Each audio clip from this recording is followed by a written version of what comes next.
Video को start करने से पहले मैं आप लोगों को बताना चाहूँगी कि जैसे आप लोग देख रहे होंगे, ये मेरा बिल्कुल ही न्यू चैनल है और इसके लिए मुझे सपोर्ट की ज़रूरत है। सो अगर आप चाहते हैं कि मैं ऐसी वीडियोस डालूँ तो आप वीडियो को लाइक कीजिए और चैनल को सब्सक्राइब कीजिए। Thank you. ये है एमआर फिज़िक्स का question number 83 from thermal properties of matter. इसमें दिया हुआ है a water heater of power 2000 watt is use to heat water.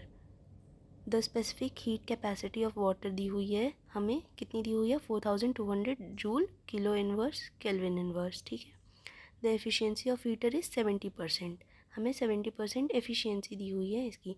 Time required to heat 2 kg of water from 10 degree Celsius to 60 degree Celsius. ठीक है, ये 300 second को ignore कीजिएगा, ये आंसर लिखा हुआ है नोटबुक को। अब मैं आपको सॉल्यूशन करके बताती हूँ इसको कैसे करना है। ठीक है, पहले तो हम लोग सब कुछ जो भी हमें गिवन हो रखा है हम वो लिखेंगे। जैसे कि हमें पहले सबसे पहले क्या गिवन है, पावर गिवन है, तो हम पावर के बारे में लिखेंगे।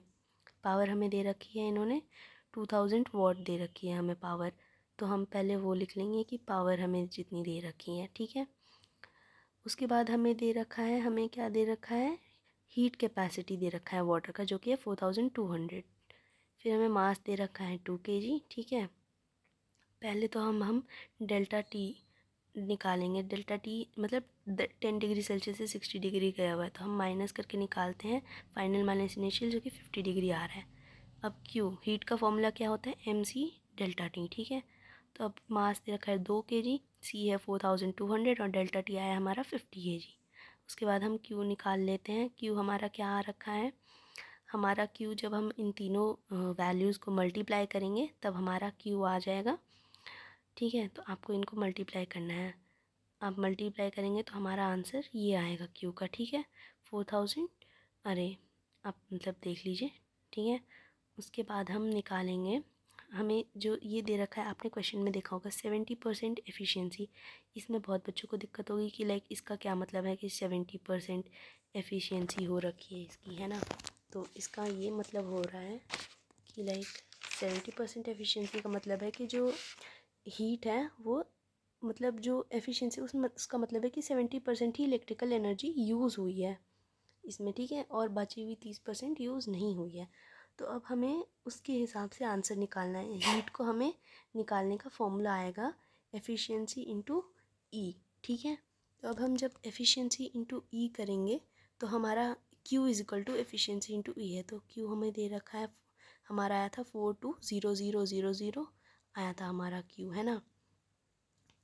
तो हम लोग उसको पहले मल्टीप्लाई करेंगे। देखिए, पहले आप फॉर्मूला देख लीजिए। ठीक है, उसके बाद हम इसकी वैल्यू पुट करेंगे। क्यू की वैल्यू है हमारी 42000 और हमें ई निकालना है। हमारे पास एफिशिएंसी की भी वैल्यू है, उसकी वैल्यू है, तो हम ई निकालने के लिए फॉर्मूला को थोड़ा सा मॉडिफाई कर देंगे। मॉडिफाई करने के बाद ये आ जाएगा।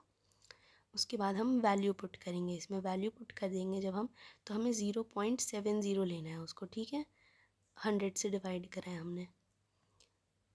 उसके बाद जब हम ये सारी वैल्यू पुट कर देंगे तो हमारे पास आता है 6000000। ठीक है, हमारा ई ये आ गया। उसके बाद पावर, पावर का फॉर्मूला होता है ई अपॉन में टी, लेकिन हमें टाइम निकालना है, तो अब हम फिर से अब इस फॉर्मूले को भी हम रीडिफाइन कर देंगे और इसका आ जाएगा ई अपॉन में पी। ठीक है, ई बाई पी कर देंगे जब आप, तो ई की वैल्यू आपको पुट करनी है और पावर की वैल्यू हमें क्वेश्चन में दे रखी है, वो आपको देखना है कि पावर की वैल्यू क्या दे रखी है। पावर की वैल्यू देखने के बाद आप उसको पुट करेंगे और आपका आंसर आ जाएगा 300 सेकेंड्स। इतना टाइम आपको लगा है।